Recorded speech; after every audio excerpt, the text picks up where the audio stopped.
कळवारी पक्षाकडून येणार आहे.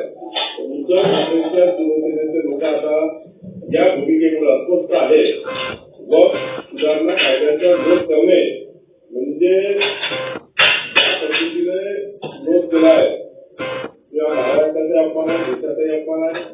मला असं वाटतं आता उद्धव ठाकरे साहेबांना कुठल्याही परिस्थितीमध्ये जनता माफ करणार नाही. जे खासदार उद्धव ठाकरेंचे निवडून दिले त्या जनतेने ज्या ज्या जिल्ह्यामध्ये खासदार लोकांना नक्की वाटेल की आपली चूक झाली आणि उद्धव ठाकरेंना ते मतदान केलं त्याच्यामुळे एक चूक झाली आहे